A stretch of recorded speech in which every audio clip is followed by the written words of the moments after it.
Hey everyone, I'm Allison. I'm Bryce, and we're Better Half Reviews. And today we are talking about Wild Realms. This is a game designed by Jeremy Gulata, and the art is by him as well. And this is from Daywalker Syndicate. This game is coming to crowdfunding on GameFound in just a couple of days. So, Wild Realms is a game where you take animals and you allocate them to your alliance or your realm. You're trying to lock down some realms to win the game.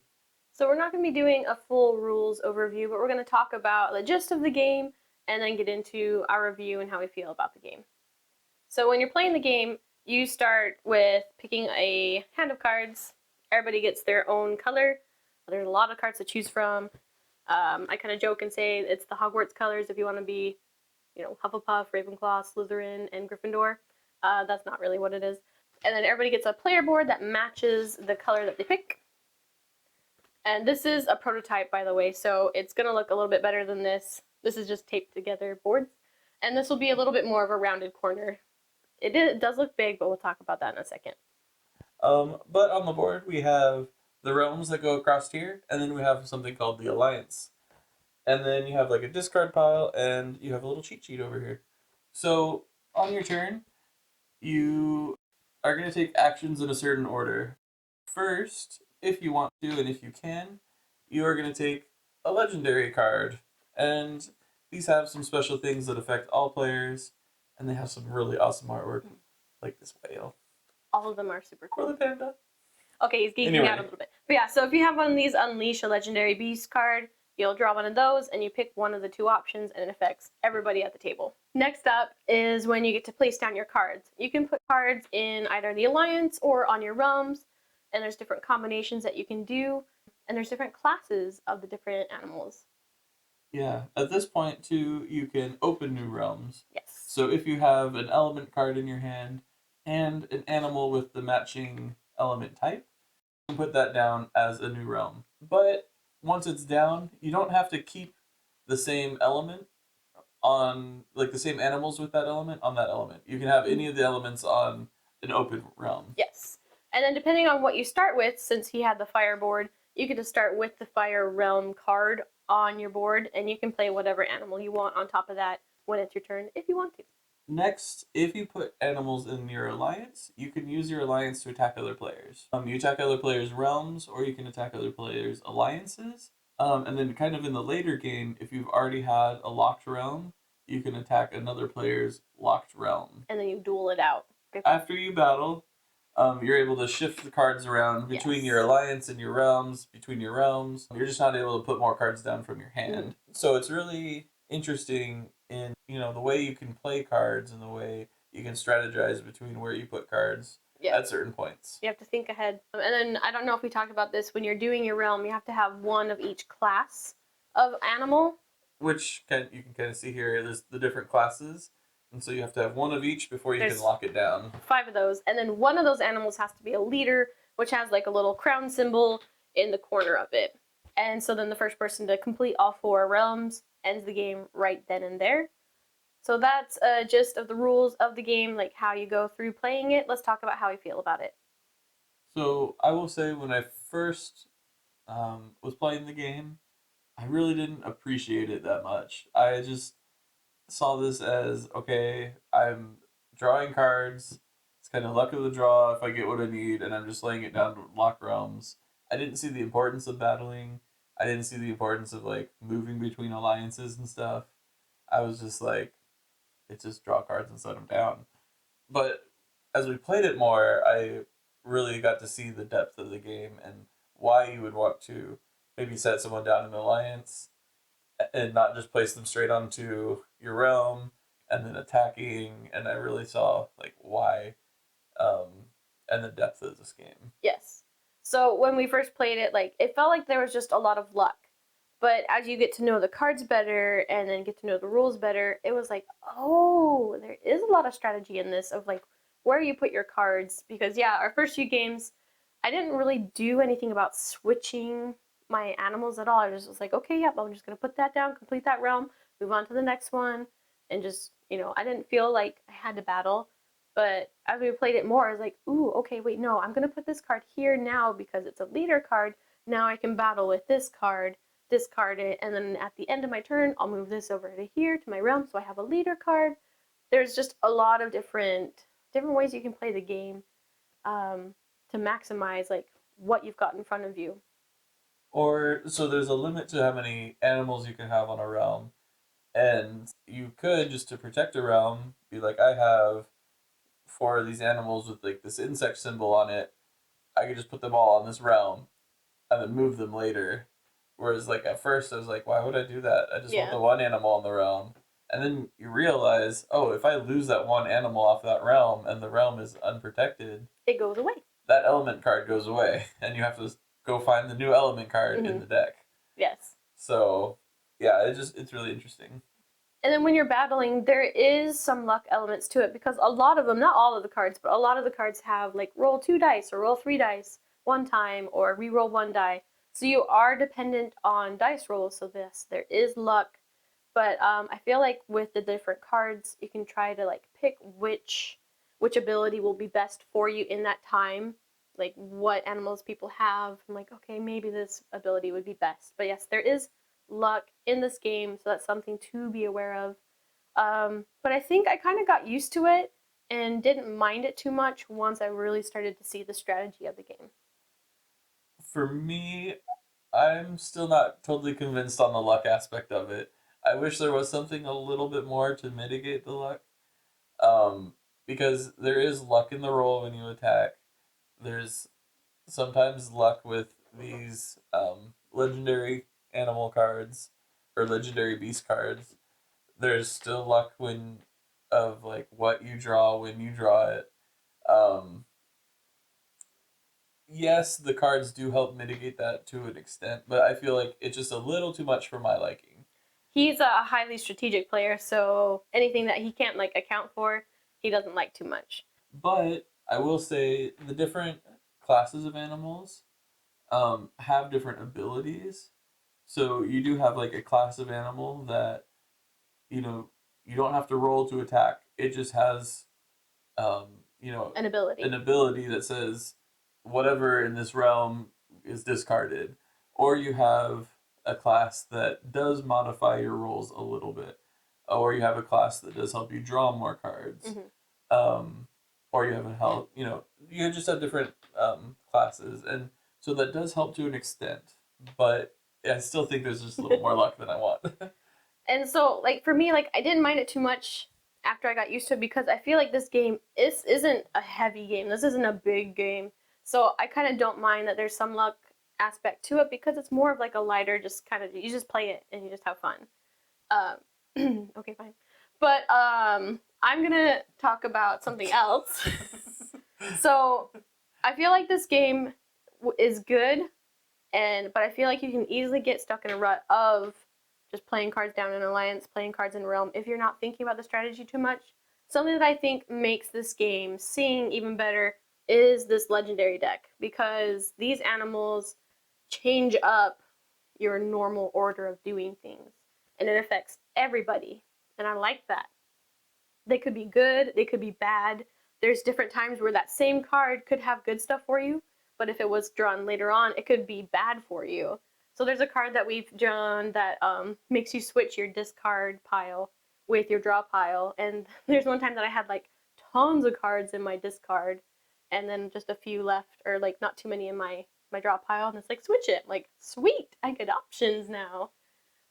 Or like the one that you really like where you get to roll a die and draw as many cards that it comes up with. Well, I like that because the 2 times we've had it, I rolled an 11 and I rolled a 12. And so I drew basically the max amount of cards you could get. Yeah, the time that you rolled an 11, I rolled a 2, and I'm like, come on, I need cards. But then when you rolled a 12, I actually rolled a 12 too, and I was like, this is pretty nice, drawing all these cards. But yeah, so I think with these legendary beasts, I love having them in that because it changes up your plans, and it just makes it more like spontaneous, and I like that aspect in this game. I was thinking I like them because it does add a little bit. It mitigates the luck a little bit. A little bit. So you say that it's more spontaneous, which kind of makes me think. Okay, lucky, well maybe more like it's a good twist because you don't know what's going to happen, and it could be good for you or it could be bad for you. So I do like that deck, and I think that it helps make the game shine a little bit better.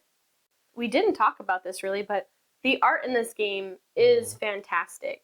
So if you are one who likes games that look good, this game looks good. The art's on the card, it's super interesting and like dynamic and unique. And a little fact is that there's lots of little like different swivels in the cards. It's kind of based on like the animal's like muscle structure. So that's kind of a cool little tidbit to know. Yeah, I just love all these cards. And I'm showing you the legendary deck. That one, I love that one. The normal deck is just as awesome. Like that menacing ant, even though it's so little, or I don't know, there's So many. cute little owls, and just the contrasts and just everything about these cards is really cool. Well, and there's a lot of them. In what we have for the prototype, everybody's decks are the same. I think there may be some stuff in the future where some decks will have different cards in them.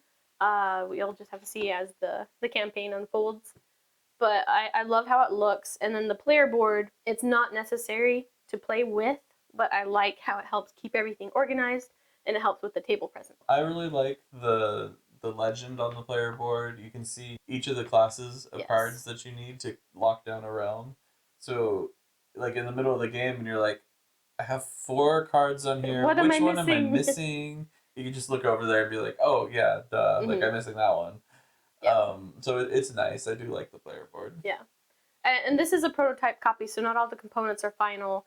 Something I do love is how they have their iconography in this. Like they have the name, the class, and then the type of animal, and then the class up here in like a little undertone. If it's a leader, it has the crown there, numbers, and then how you roll it, if you do, and then the ability, and then what realm they're from. It's like big, and you can see it well, and if you look at it, you're like, oh, okay, yeah, I get it. And it's not like you really need to know the icons, other By than name. the fact that you need to have 5 different icons. Yeah. And then a crown, and then it's like, oh, okay, then I can lock this down. But for people who are like totally scientifically minded, it'd be like, ooh, look at this, and it'll probably make more sense to you. And I'm just like, oh yeah, that's cool. Well, and if you're going to dive deeper into the game, each of the classes, which represented by the icon, has the different abilities that I was talking about earlier. So if you're going to, be playing a lot, you can be like, oh, this icon for this class means that this card's ability is going to be something in this area. Yeah. Like drawing more cards or modifying my attacks or whatever.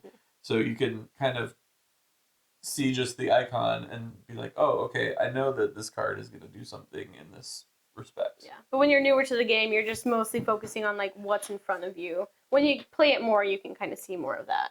And honestly, you still don't even need to know that because the ability or the effect is written on the bottom, so you can just read it. That too.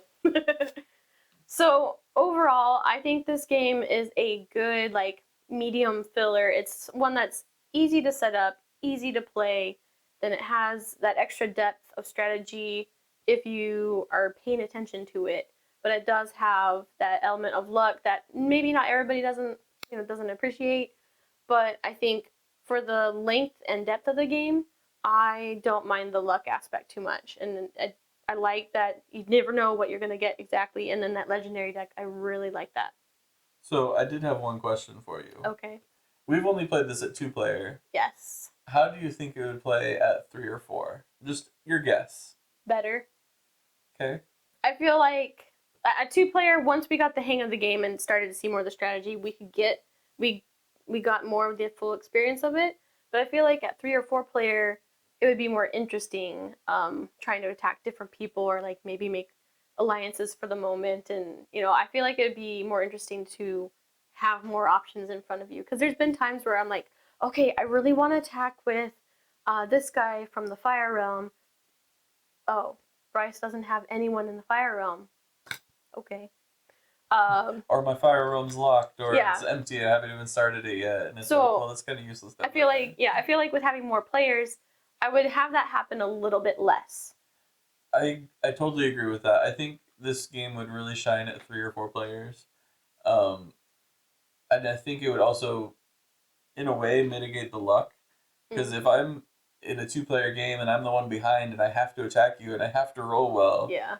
I only get like one chance at that. Whereas if in a 3 or 4-player game, there's going to be other people who'll be like, oh, they're about to win. We Team have up. 2 or 3 chances to knock you down to let one of us win. So I think it does mitigate the luck a little bit more. So who do you think this game is for?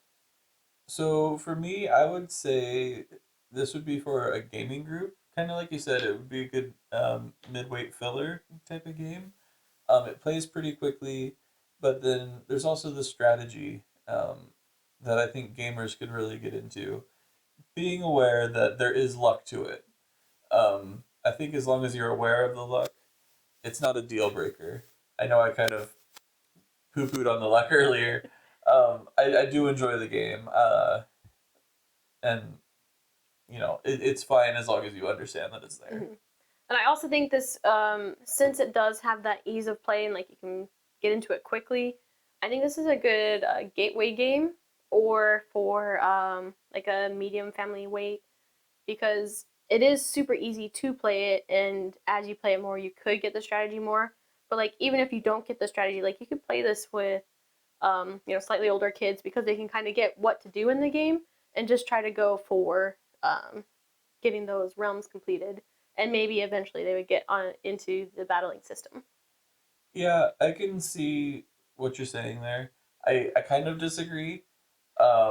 Well, I mean, I agree with what you said too. Like, I think this would be good for like a gaming group that just wants to like play something quick and maybe like duke it out a little bit.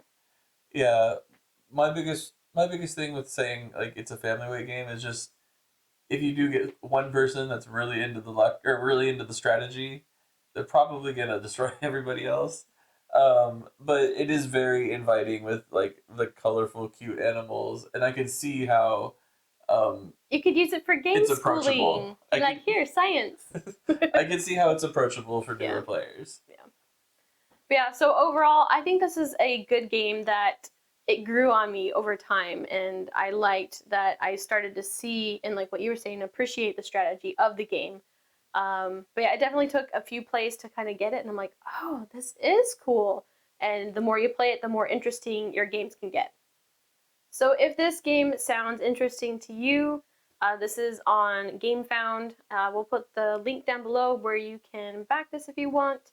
I recommend it if you are looking for a medium weight filler, either for your family or for your gaming group. I also recommend it. Just for no other reason than these are just so beautiful cards. Yes, if you like gorgeous looking games or thematic games, yeah, just do it. I wonder if they're gonna do art prints. That would be a super cool idea. Yeah, I don't know. Do art prints. So while you're going down there to look at the link in the description, be sure to like and subscribe because it's on the way. And, if you want to follow us on Instagram, we're doing a lot of fun things over there as well. So check us out on Instagram. All right, I'm Allison. I'm Bryce, and we're Better Half Reviews. Happy gaming. Fun. Okay, now we can actually record it for real. For real? For real. So we're just going to talk to you.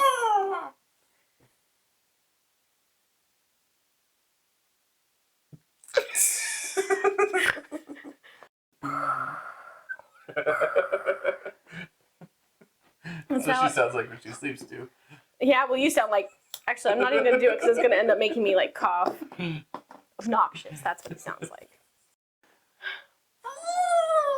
I forgot we were recording.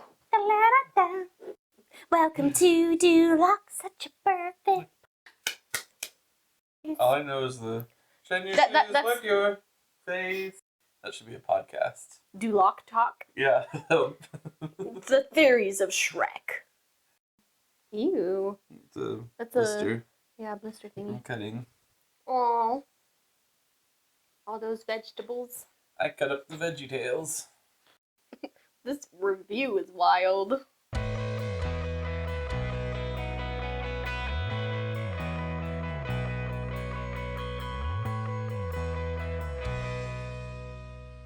want to talk to you?